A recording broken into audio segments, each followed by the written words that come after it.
Oops, there we are. Welcome, everybody. Thank you for being here on an early show. Susan mutes my mic because I tend to talk during the intro there.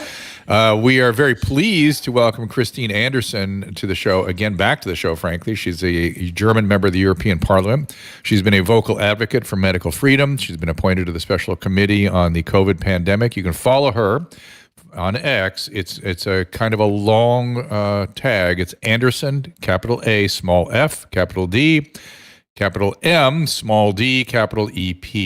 We'll put it up on the screen as we get going here. I'm going to play for you when we get back after the break some of her comments. She's got some very interesting ideas. She speaks perfect English. I was giving her some grief about that before the mics heated up, which is interesting. You can also follow her at christineanderson.eu. A lot to say about her. I'm going to read you about her criticism of the EU elites after this. Our laws, as it pertains to substances, are draconian and bizarre. The psychopaths start this way. He was an alcoholic because of social media and pornography, PTSD, love addiction, fentanyl and heroin. Ridiculous. I'm a doctor, for sake. Where the hell do you think I learned that? I'm just saying, you go to treatment before you kill people. I am a clinician. I observe things about these chemicals. Let's just deal with what's real. We used to get these calls on Loveline all the time. Educate adolescents and to prevent and to treat. If you have trouble you can't stop and you want help stop it, I can help. I got a lot to say. I got a lot more to say.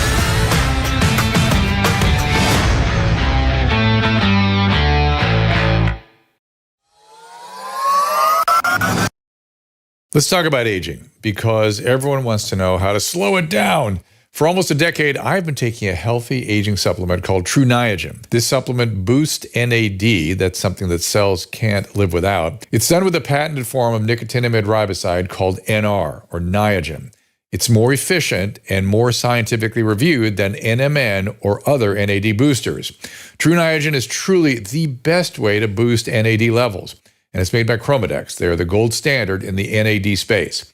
Dr. Charles Brenner, the scientist who discovered the NAD boosting potential of NR, explains. And the center of the metabolism that allows the conversion of food into energy is NAD coenzymes. And NAD gets disturbed in the aging process.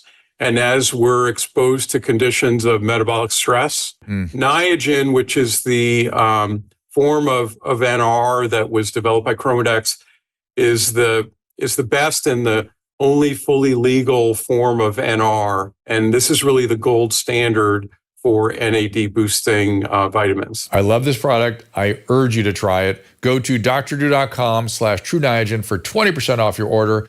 That is drdrew.com/True Niagen, TRUNIAGEN, and enter Dr. Drew at checkout, DRDREW. Enter it at checkout for 20% off. You asked for it, and the wellness company has delivered.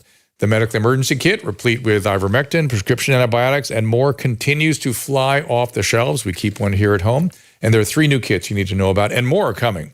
The Contagion Emergency Kit was inspired by the high demand for the medical kits. In that Contagion kit, you'll find ivermectin, hydroxychloroquine, antibiotics, budesonide, and a nebulizer. And a must for your next trip is the Travel Emergency Kit, something I made sure exactly what I give my patients is in this kit and some more. The kit includes remedies for jet lag, variety of infections, even GI ailments. Imagine your flight getting grounded anywhere, say even in the U.S., and you start getting sick. You do not want to be at the mercy of the U.S. healthcare system or any healthcare system. At home, we keep the ultimate first aid kit on hand. It has over 20 essential supplies and medications for situations when time is of the essence. Order one for your car and your go bag. Because these kits contain prescriptions, your purchase includes a telemedicine consultation as well as an instruction manual. Go to drdrew.com/TWC for 10% off. That is drdrew.com/TWC for 10% off all your orders. I'm very excited about these kits. Go to drdrew.com/TWC. And all the peoples around the world, for God's sake, stop giving your democratically elected governments the benefit of the doubt. They are not deserving of that. They are not. Stop rationalizing whatever your government is doing. Stop rationalizing and come up with some good intentions. They have no good intentions. Never. As I said before, in the entire history of mankind, there has never been a political elite concerned about the well-being of regular people. And it isn't any different now. Why should it? Stop giving them the benefit of the doubt. Because I can tell you, you cannot comply your way out of a tyranny. It is impossible. Trying to do so, you will only feed a gigantic alligator in the hopes of being eaten last. But guess what? Your turn will come, and then you will be the one swallowed up. I also have to ask the people, end your silence. Speak up. For God's sake, stop complying. Start rebelling. They're out to get you if you do not resist. It speaks for itself, right? I mean, now you understand why I'm so excited to speak to Christine Anderson. I want to give you a couple of other notes on her. As I said, German member of the European Parliament, raising the alarm, one that I think everyone that watches this show has been very concerned about. We have some earlier people today on the restream. Norway, Canada. Oh, some Europeans in the mix. Fantastic. Well, welcome. Well, other countries, not just Americans. Right. So we appreciate you all being here, and you're here, no doubt, to hear what Christine's got to say. Let me just, in addition to what you've just heard her say, she's quoted as saying the EU is elitist, aloof, distant from the citizens. With its tentacles, it takes a stranglehold on the sovereignty of the European nations and dictates to the citizens in every detail how they have to behave. Sounds familiar. You would have thought never in this country, in the U.S., it sounds familiar, doesn't it? And we've all been sitting by watching the centralization of EU authority go this direction. This is not a surprise to us. The surprise is that it sounds familiar to what's going on here. The other thing is I want to make sure we put this in too, because she's interested here. We want national identities to be accepted, respected, and protected. And I think that's a very interesting thing to get into as well. As I've told you, Christine, it was CHRISTINE, Anderson, obviously, .eu. There, I think, is a Substack also. And, of course, you can find her on Twitter. We'll have the Twitter handle up there. It's a little bit elaborate, so I won't go through it again. But please welcome Christine Anderson. There you are. Welcome. Hello. So I've got a lot to talk to you. So much to talk to you about. Let me start with that speech we just saw. And when I hear what you are zeroing in on, I hear the echoes of history. I hear early 20th century Russia. I hear 1790 France. I hear 17th century England, when elites have gotten a hold of things and in the name of the good, done untoward harm. It is simply the case that when social evils are perpetrated, it's always in the name of doing good. Are you talking about these same periods of history when you give a speech like that? Again, when you say getting eaten by the alligator, I think of the Jacobins and the sans-culottes and then the royalists, and everybody ended up on the guillotine until a strong man put a stop to it. Are you thinking about these echoes of history? And are people listening, and do they need to study their history in order to understand what's going on right now? Yeah, I'm actually talking about the history. I mean, we've seen it time and time again, right? So there's just one thing I would like to correct you on. I have stopped calling them elites because they're not elites. I've kind of adopted the term misanthropists because that's what they are actually. And from what we're seeing now, since it is affecting virtually every single Western democracy, I'm calling them globalitarian misanthropists. So because once you realize what they're out to do, or what we are up against, we are on the verge of slipping into totalitarianism. And that is also something people need to understand. There is a difference between a dictatorship and totalitarianism. A dictator is only concerned about staying in power, but he does not care what the people actually think about him. He does not care what beliefs they have, as long as they don't speak up and just, do what they're told pretty much. But other than that, he kind of leaves them alone. He's just concerned about staying in power. Totalitarianism, on the other hand, is a completely different story. Totalitarianism always sets out to infiltrate the entire society, every aspect of every single human being's life, their thinking, their beliefs. And that's when all the brainwashing comes in and the gaslighting and all of that. They need to control every single one in every single aspect of their life. So totalitarianism is, like I said, a whole different story, and it's way more dangerous. It's going to be, way crueler than any dictatorship you can even imagine. So, but in fact, I am talking about history, and we've been there, we've done that. In Germany, especially, I mean, we had it in the 30s. That was a totalitarian, horrific, dehumanizing, despicable regime. And then again, we had it in GDR from 49 to 1989. So we've been there. And it's quite interesting to see when you look at the polls, let's say, or the way people think, or people, kind of that their political beliefs. There is a difference between the people that grew up in Western Germany and the people that grew up in Eastern Germany.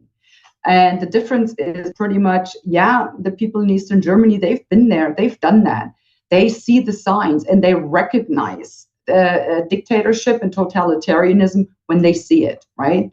So they've learned how to read a newspaper. It's not, the interesting part is not what it actually says in the newspaper. The interesting part is what it doesn't say and what you can read between the lines, right? So they recognize it, they see the signs, and they're more, prone to resist it, actually.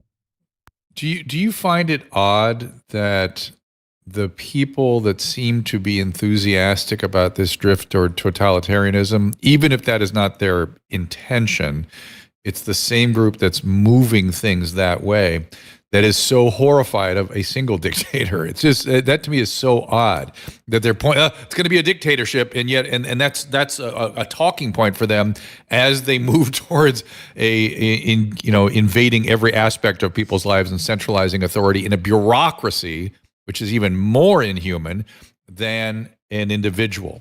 Do you think that's odd, or does that make sense to you in some way?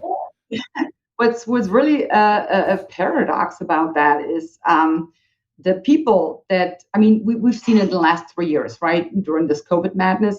I mean, there's been people that literally begged the government for more restrictions. And to come a lot of that in people California. harder. A lot. But they were doing that in the somewhat irrational thinking. We're fighting actually for our freedom, if we transport of people to quarantine camps or whatever. I mean, it's insane. So there's I mean, that's pretty much how totalitarianism works. It's always a better world, the greater good has always been the alibi of tyrants. So they're making people believe we're doing this for your own good, right? It's ridiculous. It's frightening. I'm writing it down. The alibi of tyrants. That's a great phrase. This sort of Rousseauian notion that man must be forced to be free is so pathetic. And I thought we had seen through that a long time ago. And yet these things keep coming up. And let me ask this. You talk about 1930s Germany and then East Germany's experience with totalitarianism. Are they listening to you? Other than the East Germans, are you dismissed? Are you told you're being hysterical, or it's not really so bad, or it's again for the greater good? You're not interested enough in people who are suffering. Well, people are starting to catch on. I mean, my party has been around for now. We're going into our 11th year of having been founded. And in the beginning, it was so we were Eurosceptics and anti-European, because we are opposed to the EU institutions, which are not only undemocratic, they're downright anti-democratic. So that's kind of how it started out. But it pretty soon became like we are right wing and right wing radicals, and now right wing extremists, and then soon it was Nazis, and the whole shebang. They brought it all on. But what is happening, or what has been happening, is people are now starting to realize that every single thing we've been saying for 10 years now, it was obviously true because they're seeing it now, right? So once you start see the beginning of something, and you start talk about it, people are pretty quick to dismiss it as a conspiracy theory. But once it actually pans out in the way you said it was going to pan out, then people are catching on. Are there specific things happening now that you had predicted that we should be aware of? Well, as I just was watching the previous clip here, there was talk about the digital green certificate, the digital COVID pass, and it was introduced in EU Parliament as a measure to facilitate travel among the member states. And a reason for that was to kind of like help the tourism industry, to get back on their feet. There had been no travel in 2020. So in 21, they kind of wanted to facilitate that. And plus, free movement among the member states is one of the holy grails of EU, right? So they came up with this idea, this COVID pass. And once I read through that proposal, I was like, what? I mean, and I immediately saw it. It was like, no, they will use this as a fundamental rights voucher. They will use this to restrict certain people's movement and pretty much, keep them off buses or, keep them in their homes, whatever it was. But I saw it. And when I spoke on that in plenary in the chamber, once it was about to get voted on, I said they will turn this in to a fundamental rights voucher. And oh man, I so wish I would have been wrong on that one. But unfortunately, I was right. And that is just a small example of things that I've been seeing for a long time. And now they're kind of, coming about. Can you take me through a little recent history? I've not been paying attention, I'm sorry to say, from the time in which there was a lot of concern in Germany particularly about the assumption of common debt and countries that had mismanaged their fiscal responsibility. I remember the Greek debt problem. And it felt like, I don't know, the European Union was sort of reconsidering itself during all that when the pocketbooks were hurting. How did we get from there to here? Did COVID play a big role in that? I mean, can you take me through that a little bit? Well, if you're talking about, the financial difficulties of a lot of EU countries, EU member states, note that actually preceded the whole COVID madness, right? So it pretty much actually what kind of caused it, or, how we got into that was actually the Lehman Brothers bankruptcy in 2007, and how it all swept all over the globe and, ruining economies left and right. So, and that's, by the way, that was the reason I woke up 2007 with a Lehman Brothers bankruptcy and the subprime crisis in the United States in general. So, and what we've been seeing, so in 2009, 2010, it really started hitting the EU member states. And Greece, there was a problem in Greece. And it was just the EU Commission or the European Central Bank, they were determined to save our currency, the euro, right? But the thing is, a currency that needs saving is no longer a currency, not a currency of any value, that is. So they were determined to save that currency.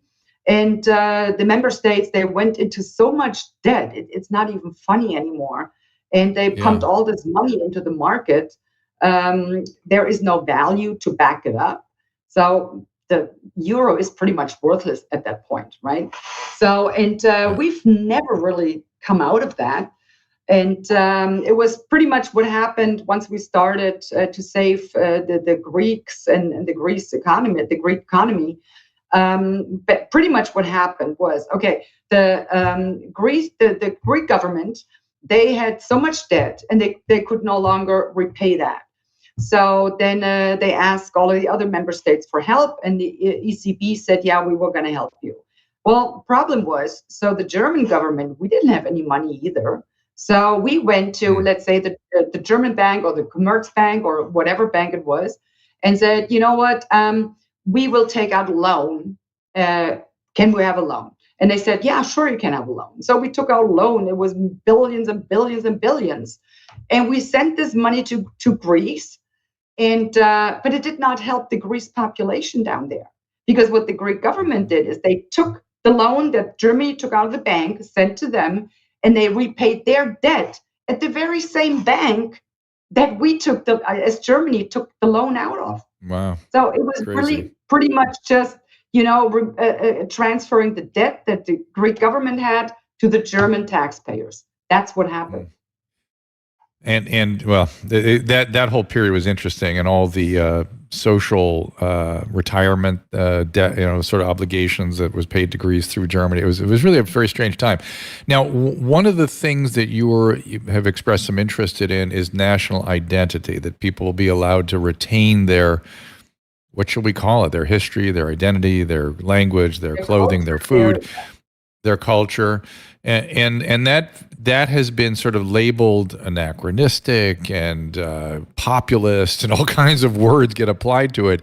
Defend that position for me. I sure like that the different European countries have a culture. That's one of your main sources of income, is the rest of the world visiting those cultures. I don't understand why they want to get rid of them, but have at it.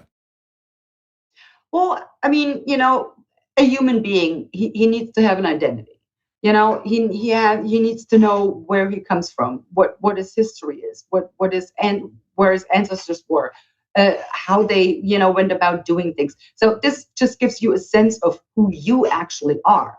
That is the reason why we would never deny a child that had been adopted to know about, their biological parents or where they came from. No one would ever think about doing that.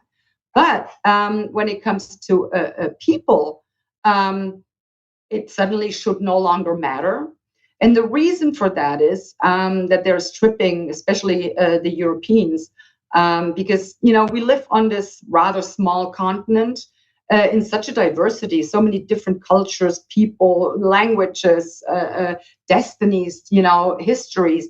I mean, it's so the national identity is pretty strong. In the European countries. So, but that is the reason they tell us why we have been fighting and had so many wars. So they wanted to get rid of the wars, and they identified the national identity, to be proud of your country, to be proud of your heritage. They identified that as the number one problem why people, would fight each other. So they're trying to get rid of the national identity, national culture, and pretty much, just sweep it all, all together, mingle it up, whatever. So this is one reason, to steal, to rob us of our identity. And what started with national identity and cultural identity, they are now, even going as far as trying to rob us of our sexual identity.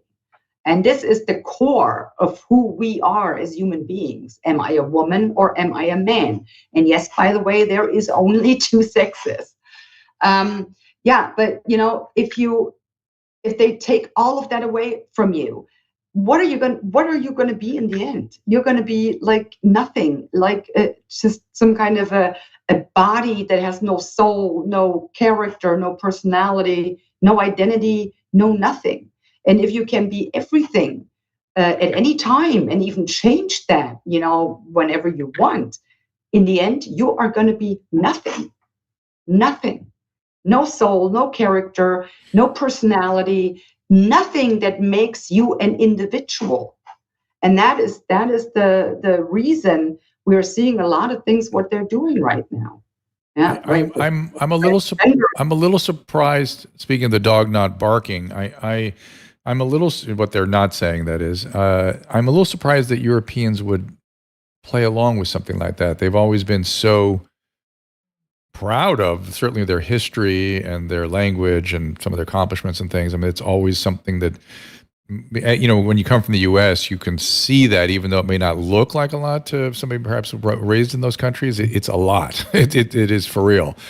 And I've noticed, I told you before, the people who watch this know they've been obsessing about the French lately. And I have noticed they seem to be wanting to re-embrace what it is to be French. In fact, I've listened to a number of academics talk about reconsidering Napoleon, reconsidering Robespierre, reconsidering, let's take a look at who Lafayette and Democracy in America, de Tocqueville. Who are these guys, and what? And maybe we were too dismissive of Napoleon. And these are important parts of who we are. You'll see that those kinds of phrases. This is us. That was what it means to be French. Am I seeing something that's actually happening, or is that just my, through the prism through which I'm looking at it? And are other countries, if it is actually happening, are other countries doing the same?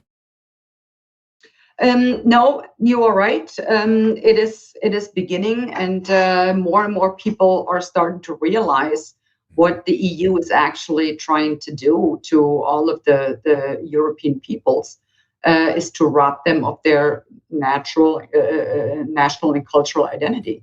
And that is actually, when you look at the things, I was talking about globalitarianism before. So what they're actually ultimately trying to achieve is, call it one world government, whatever it is. But it is, the globalitarian misanthropists, they're working on that tirelessly to get that done. However, as you observed, in Europe, they faced a particular difficulty because of the different European countries and, the differences in the people and their culture. So they would have never succeeded in trying to push the European countries towards a globalitarian government, if you want to call it that way, in the first step. So what they had to do, they had to come up with like a step in between, like a stepstone. And that is actually the EU. And they figured, if we just tell the people, well, we want to live in peace together, which is admirable. So, we could get them, to join under the roof of the EU, which would be then what the United States of Europe, something like that. And they're pretty much getting the member states to surrender competencies to this EU Commission, which, by the way, is a non-elected government. Surrender these competencies and pretty much be ruled from via the EU Commission. And they've actually, I will have to say, kudos. That was a smart plan. And so far, it actually worked. But now they're beginning to see how the European peoples are starting to rebel against that. And you particularly see that once again in the Eastern European countries. And the reason for that is they've lived through it. They've been there in totalitarianism. They've seen it all, and they recognize it. So they're starting to rebel against that. The Western European countries, however, they're, I always call us spoiled brats. I mean, we've been born and raised in a democracy. We've always enjoyed freedom and, liberal values and all of that. And we have actually seemed to have forgotten that this is not a God-given. I mean, it was freedom, democracy, and a rule of law. It didn't just, fall out of the blue sky on one fine day and boom, there it was. No, it had to be wrestled from the former elites.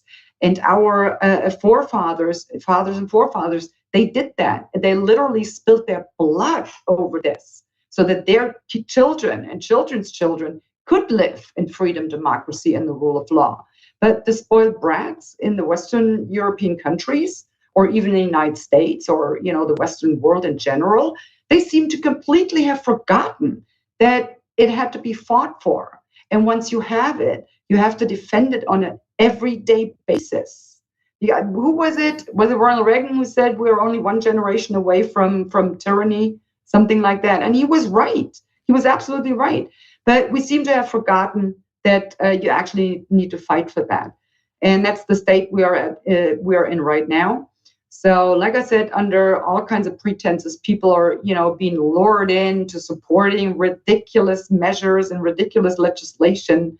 Like, the next thing, like the climate madness is the very next thing they're coming up with, right? So people are, willing to give up their cars, individual mobility, even possibly accept like these 15-minute ghettos, which are, will be used to have a climate lockdown and all of that. So, yeah, but it's always for the greater good, for the good of society. And we have to sacrifice. And once we are there, we will live in this great utopia.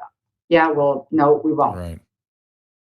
Your words are so prescient and so accurate. And as always, the social evil is always done in the name of good. Always. It's not, people don't intend to do harm. They are enlightened. They know what's right for you, and they're going to make you live the way you need to live according to them. You should distrust that wherever it occurs. When we get back, I can take a little break here. And I want to talk about the World Health Organization and this so-called treaty that's flying around. It's another place where the globalitarians, is that what we're calling them? The globalitarians are trying to get their way with a treaty that will have authority over sovereign officials, duly elected officials. We just grant a bunch of, and who are these people? We're going to grant that kind of authority to. It's just absolutely bizarre that it would be contemplated by any country, but we have to opt out of it. They've done a marvelous job of legally maneuvering in such a way that we all have to opt out of this damn thing. And I want to welcome all of our viewers and listeners who are in Europe, especially the spoiled one from Western Europe, so you can hear Christine's word and learn that the battle is on and they're coming for you. And some of her words have been quite historically accurate and have predicted where we are headed. So we're going to take a little break. Christine Anderson is with us. You see her, let's see, her X up there. You see her X handle up there. I want to ask a question, Christine. We put it all as capital letters. Do you have to have small letters and capital letters, or can they all be capital like we've got it on the screen? No, it's fine. You know what? I actually don't know, okay. but it should be just the Anderson, A capital. Caleb says it's fine. Okay. Caleb says fine, so it's all capital. So good. We'll leave it at that. He's pretty good with that kind of thing. We're taking a little break. Be right back after this. Susan has talked about how she has been struggling with thinning hair and using Provia. I'm so happy because Provia is helping me grow longer, stronger, and shinier hair, especially up on top. Thank you, Provia. A reminder that Provia uses a safe natural ingredient called Procapo. It effectively targets the three main causes of premature hair thinning and hair loss: scalp circulation, the delivery of nutrients, and healthy hair follicle anchoring to the scalp. Provia guarantees more hair on your head than in the shower or on your comb. And right now, new customers save over 50% plus free shipping on Provia's introductory package at proviahair.com/Drew. Every package includes a full 60-day supply of Provia serum for daily use, plus the Provia super concentrate for faster, more noticeable results. And every order includes your choice of a free gift. Provia works, guaranteed, or 100% of your money back. Don't wait. Order now to save an extra 10% and get free shipping at proviahair.com/Drew. Not Dr. Drew, just Drew.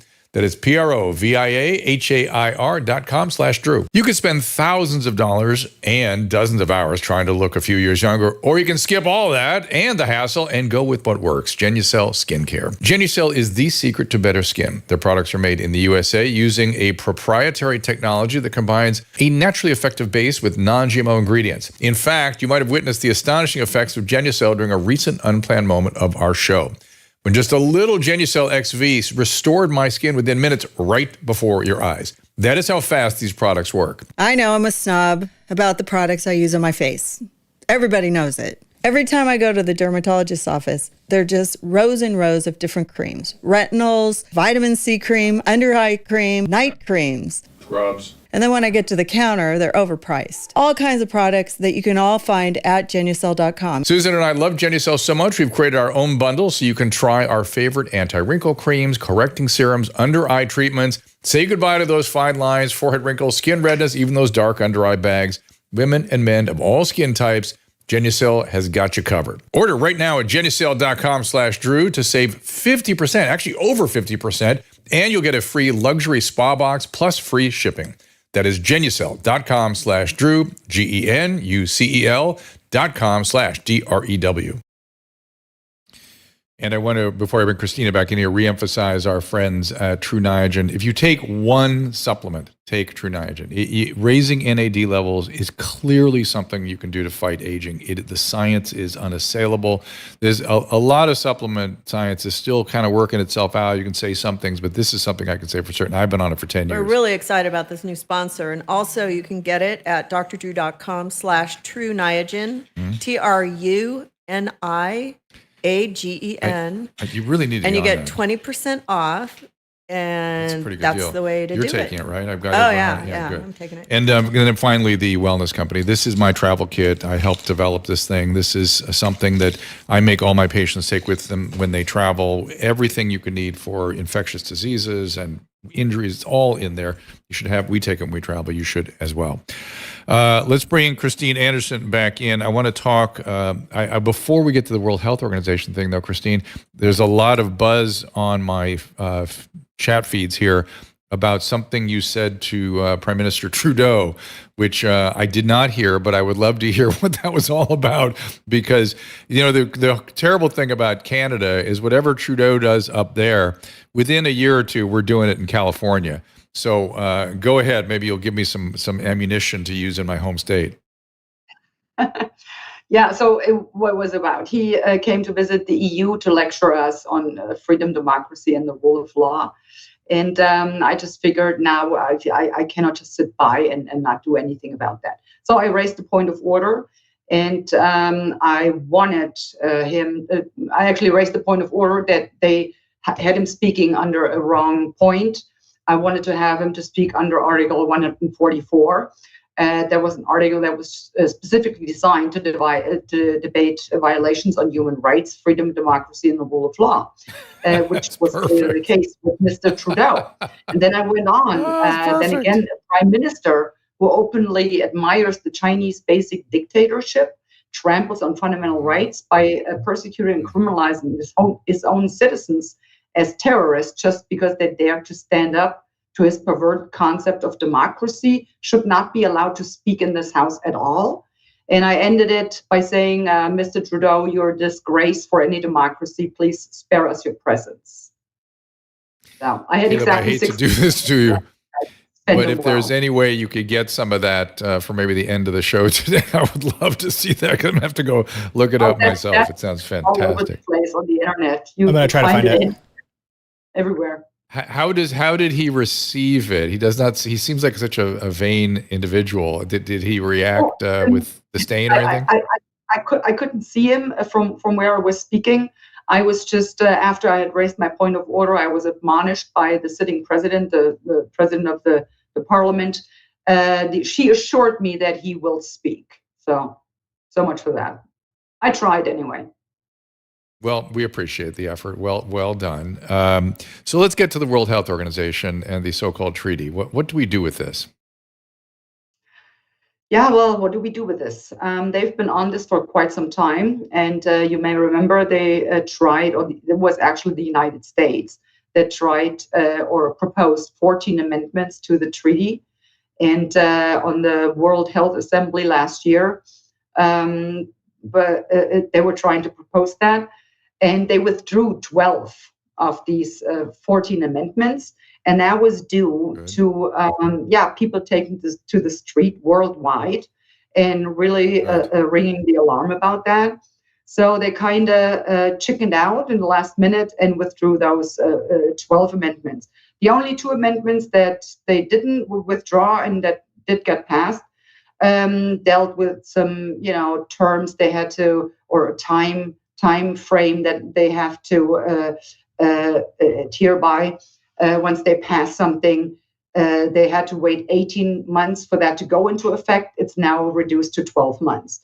So that was passed. And once it was clear it wasn't going to be passed in the World Health Assembly last year, we immediately got going on that again and said, well, they're not going to stop. They will not take no for an answer, right? So they came up now with they're trying again. Now it's all about changing the international health regulations. And pretty much what they're trying to achieve is, so in case there is a medical emergency, pandemic, whatever, they can call out a pandemic. They have the competency to do that. And once they do so, they will immediately seize the governing powers of all of the member states. And so just think about what your governments did to you, the restrictions they imposed, which were utterly ridiculous, made no sense, had no scientific basis whatsoever. And during this entire time, it was never about, public health. It was never about, breaking any waves. It was always about breaking people.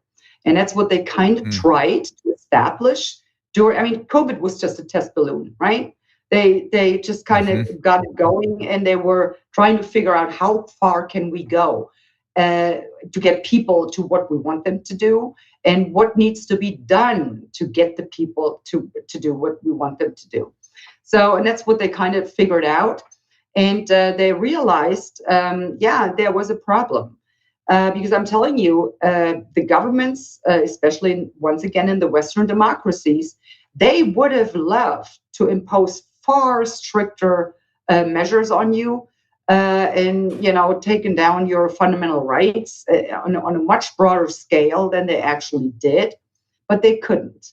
Why couldn't they do that? Well, elected representatives and the governments, they are elected, and they will be up for re-election. So they could not go as far as they wanted to go. And that's now where the WHO comes in, right? And whenever I speak to journalists about this issue, WHO, they always kind of figure they caught me in a contradiction, since I'm always speaking about, the ones that have power, or there is a conflict of interest in a democracy, between the people and the government. So the people bestow power to the government, but they can take it away, and there's a conflict of interest. And the government will always try to get more power and take it away from the people.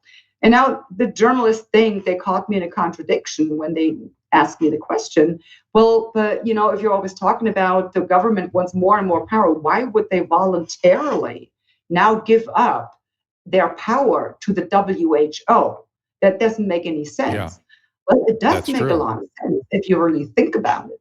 Because, like I said, the problem they were running into is the elected governments. They could not impose the restrictions they really wanted to impose. So what they're now doing, they're giving that competency, that power to the WHO. And it provides the governments with plausible deniability, because they can now say, we wouldn't do this to you. We would have never done this to you. It's the WHO. There isn't anything we can do about that. So it's like, blaming the other guy kind of thing. So it's plausible deniability is what they're after. Which admires leads the me Chinese basic here we are. leadership who tramples on Is this fundamental the Trudeau rights by comments? persecuting and criminalizing his own citizens as terrorists just because they dared to stand up to his perverted concept of democracy should not be allowed to speak in this house at all. Mr. Trudeau, you are a disgrace for any democracy. Please spare us your presence. Thank you. I like the applause afterwards. It's too good. And not enough people stand up to that guy. And a lot of people feel that way in Canada too, which is kind of interesting. But my question, one thing I've noticed about elected officials, and this was, I can't tell you exactly who told me this, but a person of very high office emphasized this to me, that so many people in elected office, particularly sort of legislative elector positions, I'm going to say this as kindly as I can, are either challenged or at least not smart. Are you finding that to be the case amongst so many of these people that seem to have not studied their history and just seem to just jump on these bandwagons that look good and feel good? Are they dumb? Well, there in Germany, there's a saying, anything that can be explained by stupidity, it probably is. In this case, however, I mean, the vast majority of these elected representatives, they're not stupid, they're not dumb. So it's like it varies. So you have a small group of people, they know exactly what they're doing, and they benefit either directly or indirectly from passing this illiberal legislation or imposing restrictions on people. They're benefiting in one way or another. Then you have a rather large group of people, and even there is kind of like a divide. Yeah, you have some dumb people in there, or they simply don't care, they couldn't care less. And then you have That's people, a kind of dumb. I'm sorry. Yeah, That's a sort of probably. dumb. Yeah. Apathy. Yeah, kind of.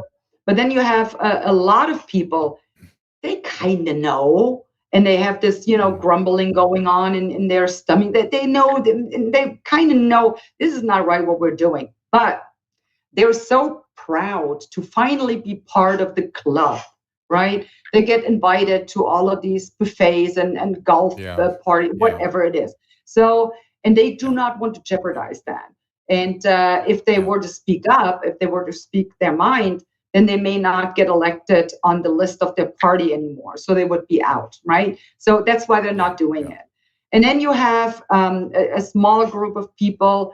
They are so disillusioned or so brainwashed, so ideologically blinded. They really believe they're doing this for the good of the people. So this is pretty much what I identified in the elected representatives. That's interesting. So it's really just same old. It's high school all over again. Yeah, same old. pretty much. Yeah, a lot of that stuff. And then the people that are deluded, it's unfair to call it dumb. It's unfair to dumb people, frankly. To call that dumb if they are totally deluded because they're not studying history. At least if they could have an argument or contextualize it from history, but I don't know. It's always odd to me that so quickly people drift in this direction. East Germany was not that long ago, and of course, I guess the East Germans are not amongst the ones that are in that deluded state because they're not deluded. They've been in it. They've seen what it's like. I want to go back around. Of course, you also have the phenomenon of confirmation bias. The ones that are deluded, they're particularly prone to this confirmation bias, and they will just, close their eyes whenever any idea challenges their belief system. Right. So it's reasoning from conclusion, confirmation bias, all those good cognitive distortions that were so alive and well during COVID. My goodness, I found myself talking about those on an almost daily basis. I want to go back to the European identity issue. Something that we don't appreciate here, I've been thinking a little bit about lately. And let me just sort of frame it through Norway, because I know Susan pointed out we have a Norwegian listener today. And we have Norwegian friends, or a Norwegian friend, and the Norwegian population is substantially less than the population of Los Angeles. It's like half the size. It's 5 million people.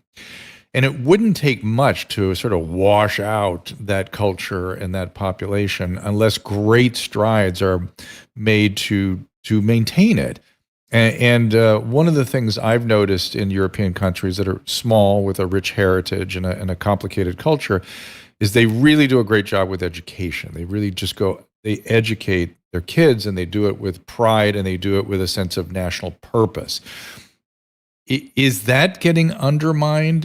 Or again, are people in these smaller countries, I see what's going on in France, but these smaller countries, they got to watch it, because very quickly, you talk about one generation from tyranny, I think it's half a generation before they could just be sort of irretrievably changed.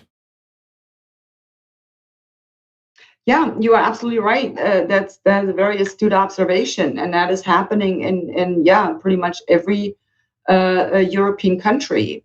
For one, what they're doing, I mean, they're flooding all of our countries with illegal immigrants. which, it's not even immigration at this point. I call it invasion because that's what it really is. So, I mean, these people are coming, and once again, I do not blame those people for coming. They are in search for a better life. And if I were in their shoes, I probably would do the same thing.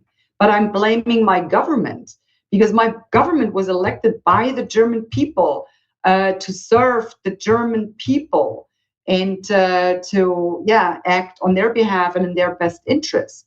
But they're no longer doing that. It's like, no, we are pretty much the elected government of everyone around the world. As long as they want to come to us, we welcome them with open arms. And I remember when in 2015, Angela Merkel pretty much, tore open our borders. Yeah, they were wide open. And she pretty much, said, well, whoever wants to come can come. And they did come. And there's a lot of, like, my party raised concerns. Well, there is a lot of terrorists are going to be, mingling with those refugees, and they will be coming to our country. And I remember our minister of justice back then. I mean, he was laughing his butt off, and he considered that to be the most ridiculous statement he had ever heard. And terrorists, they don't travel with or mingle with the refugees. If they want to come here, they would just get on a plane and get here. Really? Terrorists just get on a plane and fly wherever? No, I don't think so. So, and it turned out it was right. They did come with the refugees. And we had numerous terrorist attacks, like trucks being maneuvered into a crowd of people. There was this, I think it was 2017, it was a Christmas ferry. A truck just, plowed right through it. And turns out all of these, they did come as refugees to Germany. And so it's pretty much a national security issue at this point. But you are not allowed to say anything about that because then you're xenophobe and a racist and God only knows what else. And this is happening in all of the Western, in all of the European countries, especially in the Western European countries. So once again, but I mean, you guys are seeing the same thing in the United States now. This is also a way of undermining a society. And, just to give you one example, a society can pretty much only live peacefully and have, like, the security in the public sphere or have the peace in the public sphere if the vast majority of those living in that society pretty much adhere to the same kind of values, the same kind of, standards of how you live together. And but once you introduce people that have no regard for your culture, then you run into a problem. So up until a few years ago, if I were to walk up a street and a stranger, passed me by, worst case scenario, we would just pass each other, not say anything. Best case scenario, we would bid each other a good day and went on our business. Now, if you just walk up a street and there's a stranger coming, well, he might take out an axe and, just for the heck of it, smash it through your head or something like that. This is happening on an everyday basis now. Or it's like, a piece of wood or whatever it is. Or on train stations. I mean, people out of the blue get kicked down the stairs. So, I mean, and, right from behind, it's there is, beheadings going on in broad daylight. I mean, women are being, thrown acid in their faces, murder on public streets. This is happening on an everyday basis now. We have rapes. I mean, there have been rapes before, of course, but what we are now talking about is generally gang rapes. So it's like, a whole horde of men just, attacking one woman. And it's not just simple rape anymore. These women are being brutally beaten to death even. It's and this is happening on an everyday basis. Yes. So our societies, women are no longer safe in our countries.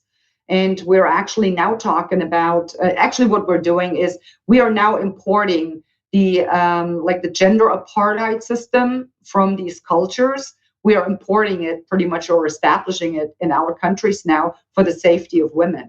So we're talking about separate carriages on trains for women, or safe spaces for women when there is like a Mardi Gras going on, a carnival, something like that. It's insane. It's really insane. A couple of political questions to sort of follow on with that. How is your party catching on around the EU? Are people sort of, do you feel as though your words are landing? Yes, they are. As I said in the beginning, people are catching on, and they are seeing through the garbage. If we're doing this for your own good and all of this, and it's for better health and all that, they're seeing through that.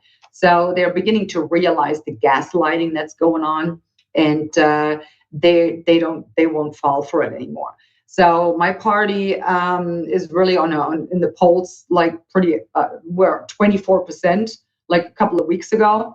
That was like the highest we ever were nationwide.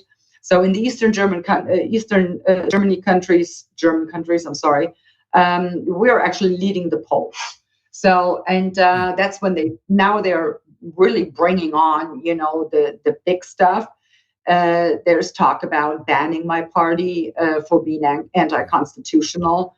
And but once again, people are seeing through it. And it's like, oh, now that they're 24% or even leading the polls in certain states, now you're talking about trying to ban them. And they come up with ridiculous stuff. There was like a conference at the end of November, and they didn't drop it in the media until January 10th. That was the day when the farmers' protest in Germany got really big. So they dropped like this news article. It was like a journalist they had done research on us. So, and they said, the conference, and they were talking about remigration, but what they really mean is deportation. And deportation in Germany is generally used in reference to the Nazis rounding up Jews and transporting them off to concentration camps. So deportation, that's like, it's a toxic term in Germany, right? Because it always means brute force. So, and they were even, kind of like making the connection, and they slipped in like, and this conference took place only 8 kilometers away from the Wannsee conference. And the Wannsee conference that took place in 1942. And it was when the Nazis actually decided on the final solution of the Jews, right? So they're making all these references, to get us like in the Nazi corner and that type of thing. And then the government, can you imagine? The German government called on the people to take to the streets and protest against my party. So when have you ever seen, the last time when you've seen that the government called on people to protest? That was in GR, right? So it's the very same mechanisms. They're trying it all over again. So when you look European-wide, you see the same thing. There is, conservative parties. They're growing and they're getting more support. And the establishment, they're really concerned and afraid right now, because there's EU elections coming up on June 9th. And they really fear that the conservative parties will have big numbers. Any figures running for office that we should keep an eye on that you're kind of enthusiastic about? I'm not quite sure what you mean by that. Well, you said there's elections coming up on June 9th, and I'm wondering if there are any leaders coming down the road like yourself that we should keep an eye on. Well, it's the EU elections, and they're, kind of, a lot of people don't consider them to be that important, but they fail to see that 80% of all of legislation is now coming from EU, right, dictating to the member states. So June 9th, we have the EU elections, and, what is interesting to watch there is how the conservative parties do in the separate states. And I do expect them to really grow.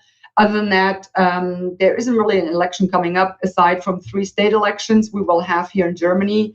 And my party might just end up be the biggest or come in best in those elections. Interesting. But now we don't really have any national elections right now. There is going to be, I think there will be next year in France. I think there will next year elect the new president, the next president, and it might actually turn out to be Marine Le Pen from Rassemblement National. So that would be an interesting thing to watch. Yeah, Le Pen and the Italian prime minister, they're certainly wonderful to watch when they speak. So I enjoy them. So a lot of you are just looking to the United States this year, and I personally hope that Donald Trump gets elected a second time now to the White House. Very hard to predict what's going to happen here, but I do have, to the point about elections, I do have one last topic, which is that, the European road to democracy was very different than the American road, and even the concept of democracy. I was listening to a lecture again in France recently where this academic was making a point that, during the French Revolution, they never used the word democracy. It was about republic. And democracy, when it did come up, was just to be used as antithetical to aristocracy. So two ends of the poles were democracy and aristocracy. And Europe, of course, has moved, towards a true democracy. Is that in peril? And how does it balance the socialism and the democratic impulses? And what do you sort of see in the future of that? Well, yeah, that is kind of interesting because unfortunately, there is a lot of people that actually believe socialism to just be some other kind or some other form of democracy. And let's be clear about this. There is no such thing as a democratic socialism. Socialism. We have somebody, a prominent politician here, Bernie Sanders, who runs with that label all the time. Yeah. Yes. So, and I was, actually, I was quite concerned. I was shocked even when I realized and found out that socialism in persona of Bernie Sanders, that actually was now a thing in the United States. But it just goes to show young people, they don't really realize what socialism actually means, and they are not really taught. So in the school not here, system, that's for sure. They aren't taught history here. No history. History is not a subject in the United States, so they wouldn't know. This ridiculous notion, when you confront socialists or Marxists or communists, their argument is always, well, they didn't do it right. They didn't implement it the proper way. And I'm like, well, and now you're gonna, do it? No, seriously, no. It's always. I mean, it can't work. I mean, how are you gonna have this community property where no one owns anything, but everything belongs to everyone? That is no motivation for people. So why should they work if they, cannot better themselves? And there's actually a more sinister thing, is that because of human nature, there are people that end up in a hierarchical setting and take it for themselves. And that's history teaches us that without exception, that happens. Exactly. So it's like, how did George Orwell put it? We're all equal, but some animals are more equal. Yeah, that's exactly the way. Some of us are more equal than others. Yeah. Right. And is democracy valued? Is it in good health? How do you sort of see that? Yeah, democracy, it is valued, yes. It's just what they're doing. They're redefining what democracy actually is. So to give you an example, in the council, that is the legislative in the EU on the EU level. So you have representatives, by the way, representatives of the national executive. They sit on EU level and pass the laws, which is a violation of the division of power, right? So and it was usually they only could decide unanimously. So what they're trying to do now is, and that's their argument, well, in democracy, we decide by majority vote. Well, yeah, that is correct, right? But what that actually means, if it is now the representatives of the national executives passing the laws by majority vote, that means that the national governments, the sovereign national governments of a member state, they can be outvoted. So, and if they are elected by their people and they promise their people, we're not going to do this, that, or the other, and even if they vote no and get outvoted by other representatives of other countries that are not politically accountable to the German people, what do you have? Then you have countries ruling over countries. And that's not a democracy anymore. So, yeah, it's like, once again, gaslighting,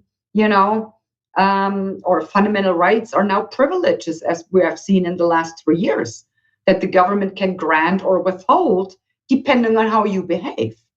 Nowhere does it say that fundamental rights have to be earned, right? Inalienable fundamental rights. That's what it is. So they are granted. They are born rights.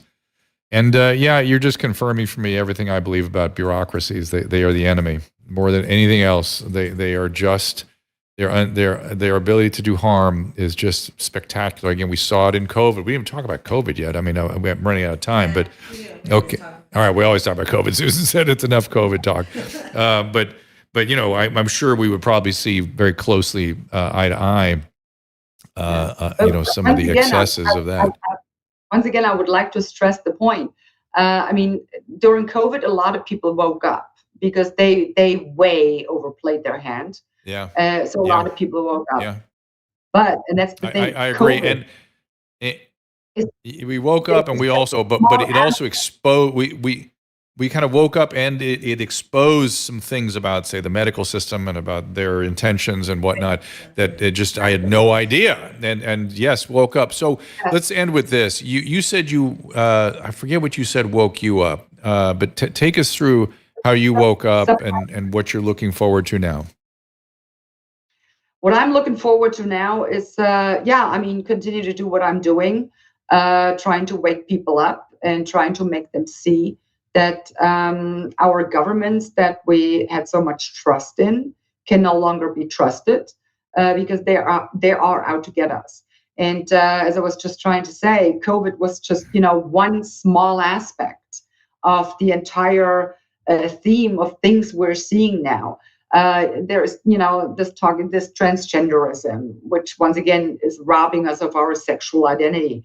You have this multiculturalism, which is undermining our societies, our traditions, our culture, our values, our national sovereignty. You see the climate madness, next thing, right?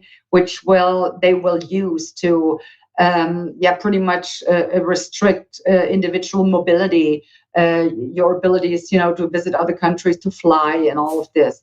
Then you had digital ID.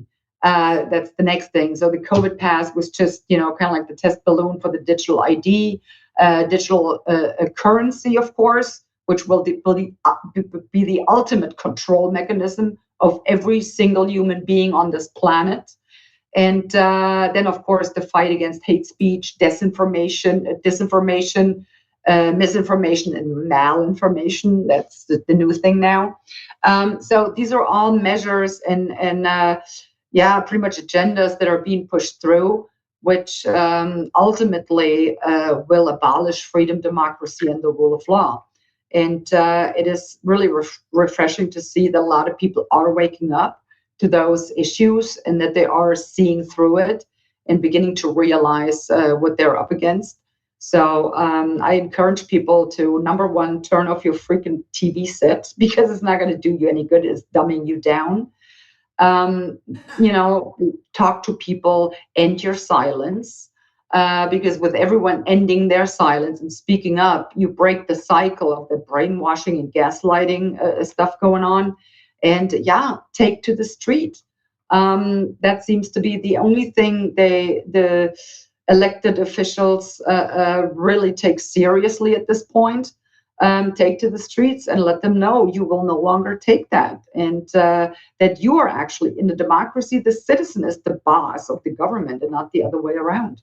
And that is a key frame. That is a key frame. And had I listened to you say all this 4 years ago, I would have thought, oh, come on now. The media mostly getting it right, and the government, they're trying. Now I believe nothing in the media, nothing ever, not even some of it ever. I do not trust what's going on. I worry about it constantly. Bureaucracy is just out of hand and the enemy. Centralization of authority is it's just harming people, and we need to. Democracy was intended to be practiced locally. Look at. Democracy in America is one of the greatest single little reviews of how democracy is supposed to work and how it did work in America, was local practice of democracy. That is how it's practiced best. The federal government was just supposed to help us defend ourselves and help with interstate commerce, and that's it. And it's interesting to me, one of the thoughts I had while you were talking, Christine, is that, just as the European Union is becoming more sort of homogeneously one state, this country is breaking apart into 50 different countries. We're becoming very different in how we manage ourselves. And that's a strength, I would say. That was how it was set up. We have to go, Christine. Any last words or places you'd like people to go right now to support you? Well, if you guys really want to support me, like I said, turn off your TV and stop listening to what the BS they're telling you. And like I said, talk to our your show, neighbors. of course. I'm sorry?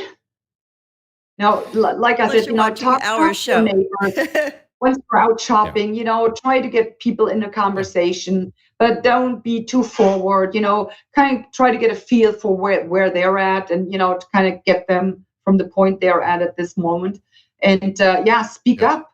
Like I said in that one clip you played, stop complying and start rebelling. That's what we need. I'm afraid so. It's like Braveheart. I watched that film 20 years ago. I thought, at one time they had to do this. Isn't that interesting? Now Emily sent me that link yesterday or today for the thing to sign. What was that called? Oh, the sovereignty. There's a sovereignty pledge. In this country, in the United States, we're putting a link up where you can just quickly electronically send your name in as supporting. It's to tell public officials that you do not support the World Health Organization treaty, essentially. I want to post it. Okay, Susan's going to post it up. You want to post it on the chat threads, or what do you want to do? Yeah, did she email us? No, it's texted. I don't want to take more of Christine's time. She's been very generous with us thus far. I'm sure there's plenty. Emily, send it to me. And plenty else to go. I'm not going to wrap the show up until Susan posts that particular thing. It's like a sovereignty. Is it a group text? No, just you, me, and I think Caleb. All right, Christine. Thank you so much again. Follow her on X. So go ahead, Caleb. Sovereigntycoalition.org. Yeah, send me the link. Sovereigntycoalition.org. That's for the United States. Let's see if there anything else. Christine, I'll let you go, and I'll keep going here for a few minutes. Thank you so much, and Godspeed. Thank you so much. You take care. Bye-bye. You bet.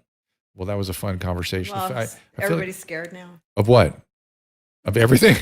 Well, I was watching this restream, the chats, and there's a lot of lively conversation there. And did you where'd you put a lot of people want her to come to America and please replace some of our politicians because we need more people like her here. Please, as soon as possible. Well, give us some hope. Then people, one of the things about here is people need to get involved. I know I'm guilty of not being involved, and I've looked at it carefully and sort of bowed out.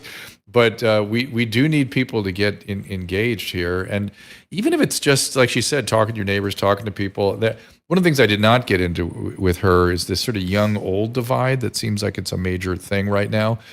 And young people, helping them come to terms with history, I think might be a helpful thing.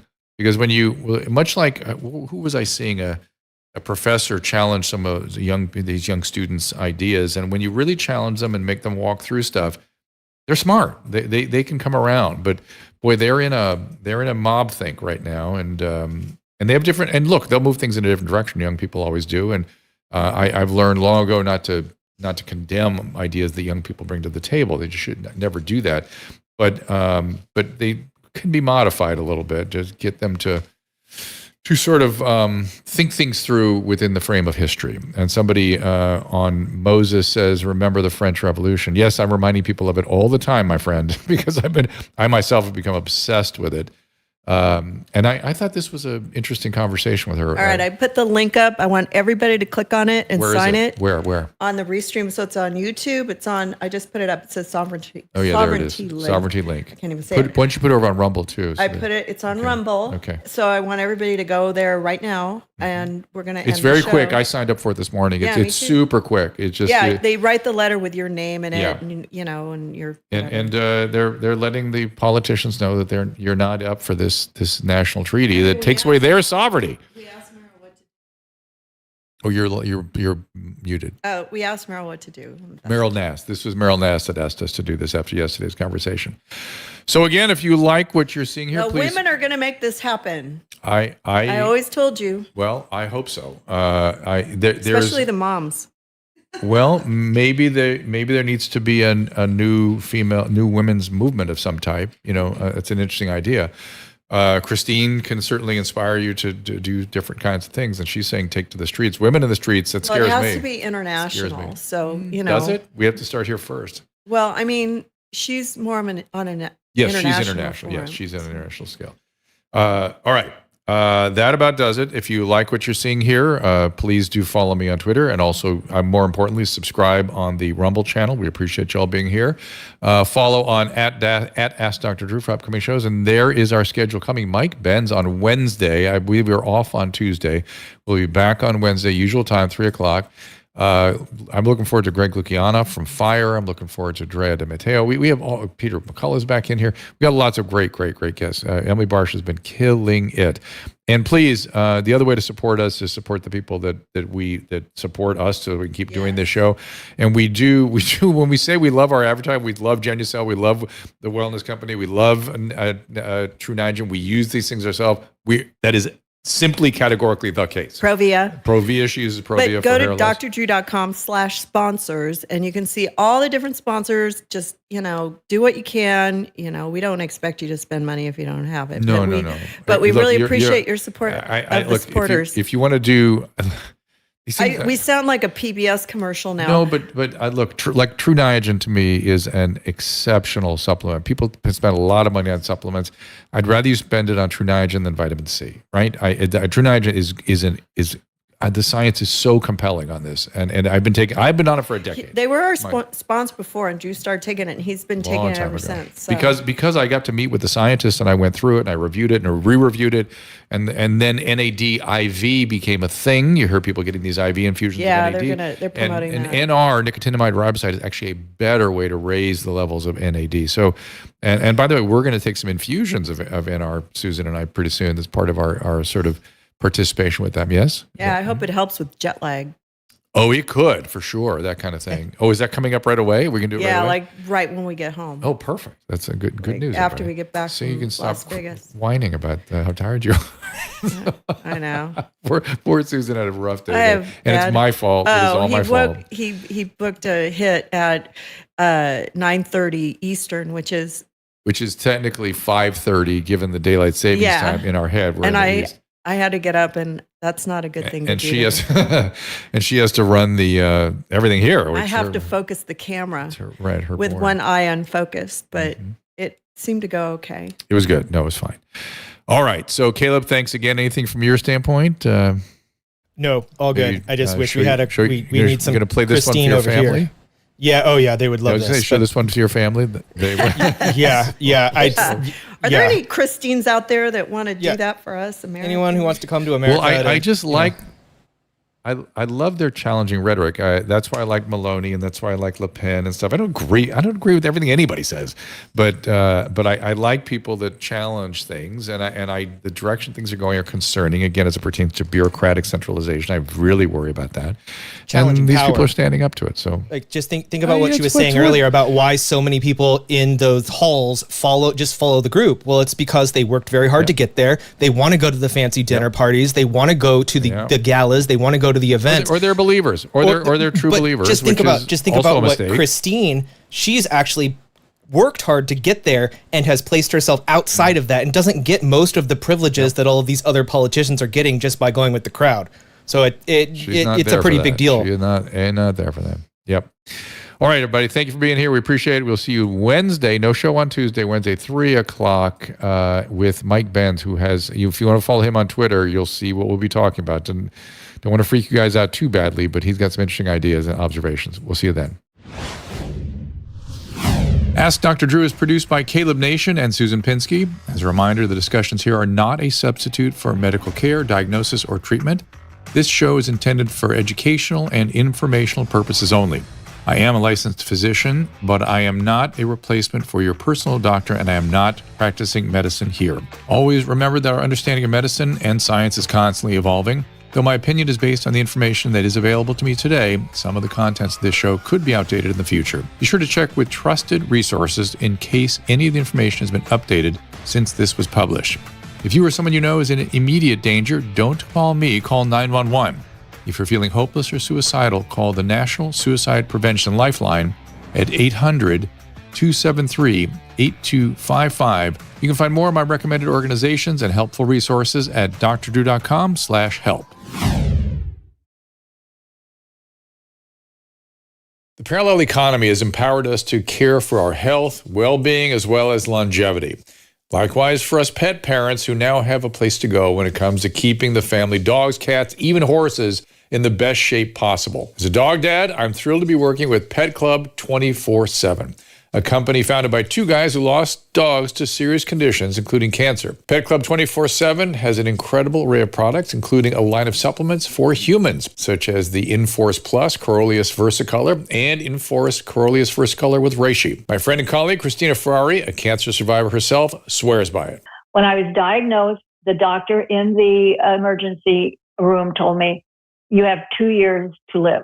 Oh, boy. Along with the stem cell, I took these. I have been in remission for 8 years now. For dogs, Mush Puppy treats are a fan favorite. Rex, oh, boy. Oh, he came right. Oh, there he is. They are also made with the Coriolis versicolor mushroom, which supports their immune system according to hundreds of clinical studies. Here's Kristen Ludlow, National Vice President. That strain does matter. We do have the most potent strain, and we also extract it in a proprietary way. And that's why we've been having such wonderful experiences with these products. Mush Puppies are made here in the U.S. There are no fillers. It's non-addicting. Your dog can't accidentally overdose. Go to drdrew.com/petclub247 for a discount off the list price. That is drdrew.com, PETCLUB 247, Pet Club 247.